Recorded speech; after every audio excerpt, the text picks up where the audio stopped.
this is Fruit Cat Hat, and this is the first episode of my new and improved Remember the Sabbath Day. I will now refer to this series as Artsy Tales, and I am no longer Fruit Cat Hat, by the way. You can call me Hat from now on. I'm sprucing and rebranding this channel to be an outlet of fairy tales, stories, and more. For copyright reasons, these stories are purely original, either written by myself or someone who has given me explicit permission to share and illustrate their story. I will be uploading videos to share on Sunday evenings around 6 o'clock. This first video is probably going to go up at a different time, I'm not sure, but moving forward it will be Sunday evenings at 6 p.m.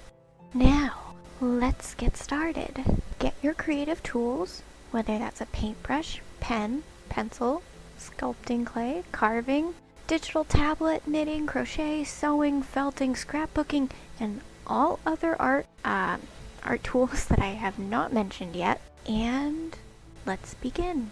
The first tale begins inside a world which exists inside of a lantern.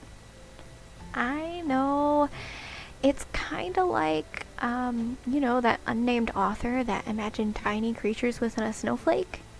This story is similar to that. This world resides in every lantern that is hung on the left side of a front door. Why? Well, to scare away shadow monsters that often come from the depths of the left side of the universe. So, in order to protect homes from attack, God gifted these magical lanterns to hang upon people's doors. He says, "Hang these upon the left side of every door. No monsters will ever approach your home." And so, people did. Now, what they didn't know is that what made these lanterns so powerful were the creatures inside them. Fairies.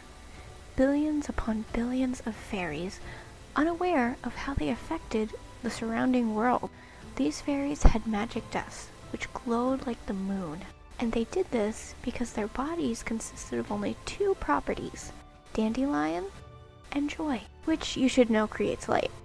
Every fairy within the lantern world was born brightly shining like a star. Every fairy except for one. Here comes the inciting incident, which, in case you're unaware, is one of the 5 stages of Freytag's pyramid, which is the structure of a story. Google it if you don't know. That is because, by the way, back to the story. That is because it is said that each newborn fairy knows what gives them joy. It's like an animal's primal instinct that tells them to survive. Fairies are born with the instinct on how to glow. Some fairies sang all the time. Some fairies enjoyed flying around here to there, and others enjoyed digging in the dirt looking for buried treasure. Yes, you can probably imagine it was a world where everyone did what made them happy all the time.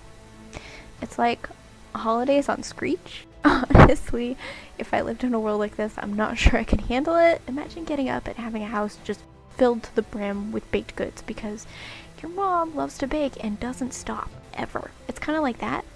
Of course, a bit more organized since it's what these fairies are used to.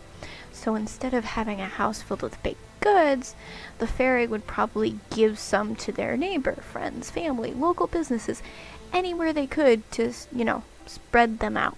So, anywhoozits, once again, back to the story. This special fairy, born without a glow, was named Dim. That's right. Her parents straight up named their kid Dim because they weren't shiny like the others. That's sad. Anyway, so as you can imagine, Dim grew up kind of sad. She often didn't know what to do with herself.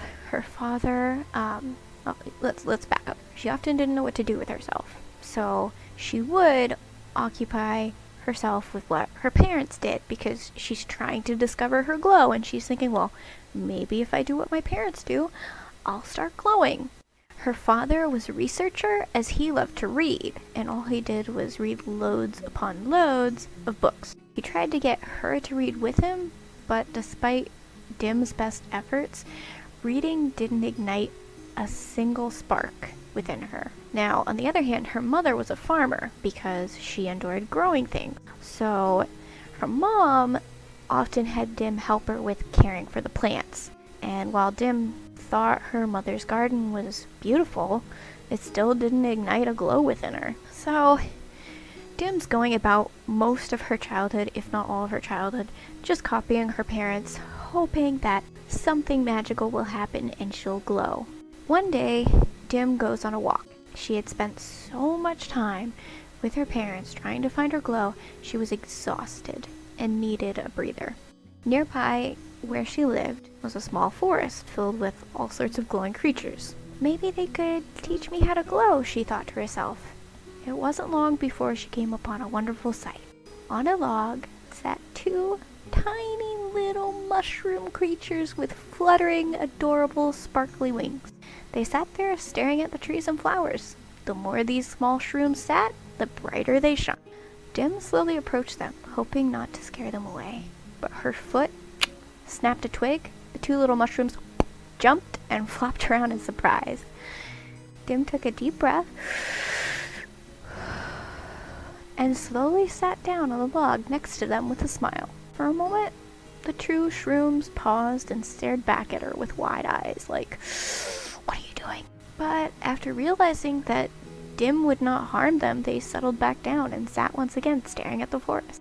Dim let out a tired sigh. She noticed the warm breeze that ran through her hair and the vibrant colors of the leaves and plants. She saw tiny bugs dancing around and the branches of the trees creak. She had always been so busy trying to make herself glow that she hadn't stopped to take in her surroundings until, well, now of course, and she felt a strange sensation within her stomach. It started off as a tickle, and then she let out a laugh. And then all of a sudden, a blinding spark engulfed her wings. She was glowing. After all that time, Dim had found her joy. And it wasn't through complex or tedious work. It wasn't through what her parents did. It was simply existing and being herself. After that, Dim became a lookout for her town, since she was really good at sitting and observing stuff, and lived the rest of her life filled with joy and glowing brighter than ever. The end. Alright, so that's my story, and I'm sticking to it. Enjoy the last few minutes of this video, and please, if you liked it, consider liking the video and subscribing to my channel for more stories. You don't want to miss the stories, guys. And if you have any stories you think would fit Artsy Tales, feel free to email me. You can email me at salvationbridgeart@gmail.com. I will put my email in the link down below, in the description down below. If I feel I can use your story in a video, I'll make an illustration based on your story while telling it. Stories must be short and have a conclusion and be fairy tale type stories. That means fantasy or sci-fi, guys, nothing real. We don't want to hear about the real world, okay? At least I don't. The whole point of this is to get lost in a different world. They need to be family friendly. I want these stories to be happy and uplifting, and I also want everyone to be able to listen to these, so please keep it light. You can tell, deep, meaningful stories without having to have explicit content. If I decide to use your story, I will give you full credit and link your name, channel if you have one, website in my description below. Thank you again, and once again, if you like this video, please hit like, consider subscribing so you can hear more of my stories and more of maybe other people's stories. Don't miss the next tale next Sunday at 6, and have a blessed day, and remember, you are loved. Bye bye.